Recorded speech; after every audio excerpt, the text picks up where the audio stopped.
Inilatag na ng pamahalaan ang kaliwat kanang plano para masolusyonan ang problema ng bansa sa mabigat na trapiko. Hinihikayat din ni Pangulong Ferdinand R. Marcos Jr. ang lahat na makipagtulungan sa pagpapatupad ng mga solusyong ito. Ang detalye sa report ni Kenneth Pasyente. Sa pag-arangkada ng kauna-unahang traffic summit na pinangunahan mismo ni Pangulong Ferdinand R. Marcos Jr., inilatag ang mga hakbang ng pamahalaan para tugunan ang matagal ng problema sa trapiko sa Metro Manila maging sa ibang bahagi ng bansa. Ayon sa Pangulo, bagaman hindi matutuldukan sa kabuuan ang problema sa trapiko, puspusan naman anya ang pagtulak ng gobyerno para kahit paano'y mabawasan ito. Anya, tutok ang pamahalaan sa pagpapabuti ng mass transit system ng Pilipinas dahil mas malaki anya ang maitutulong ng mga tren, subway at iba pang railway transport para maibsan ang trapiko. Lahat ng klaseng tao dun sumasakay. Kahit yung mga mayayaman na may kaya, sumasakay sa tren dahil yun ang pinakamabilis mapuntahan. Kahit na yung malalaking syudad, New York, ganun, London, ganun.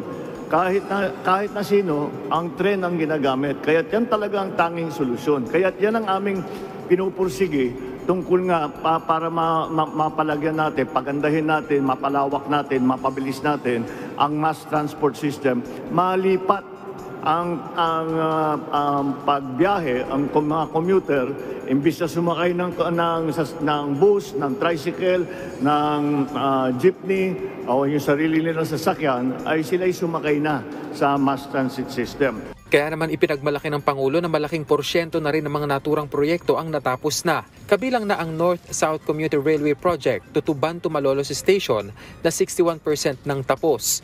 LRT Line 1 Cavite Extension na nasa 80% na. Gayon din ang MRT Line 3 Rehabilitation na nasa 85%. Maging ang Metro Manila Subway Project na anyay nasa 41% na ang completion. Giit ng Pangulo, kailangan itong tutukan lalo't bilyong halaga ang nawawala sa ekonomiya ng bansa dahil sa trapiko. Kaya talagang ito'y minabadali natin dahil nababanggit nga na napakalaki ang sagabal sa progreso natin ang itong traffic, hindi lamang sa oras na nasasayang, hindi lamang sa gasolina na nasasayang, na sa kakaantay ng ora-orada sa daan, at yung gastos ng ating mga commuter. Binigyang diin din ng Pangulo na dapat ay magkaroon ng mga LGU ng iisang sistema pagdating sa traffic. Mula ngayon ay ang tingin natin sa traffic, ang systems, traffic systems, pati sa kalsada, pati sa mass transit, lahat yan, ay gagawin nating isang buong plano. At ang pananaw natin sa problema ng trapiko sa Metro Manila ay isang buong sistema. We have to look at it as an entire system that complements each other, one town, one city to another. So that hindi naman masyadong mahirap na para sa mga traveler, para sa mga commuter, para sa mga TODA, para sa lahat ng mga stakeholder, at hindi pa bago-bago. Kabilang din sa ipinuto ng Pangulo ang paglipanan ng mga kolorum na nagdaragdag pa sa trapiko. Kaya naman inatasan na niya ang DILG na tutukan ito. Tututukan din anya ng gobyerno ang pag-decongest sa Metro Manila sa pamamagitan ng pag-develop sa mga probinsya.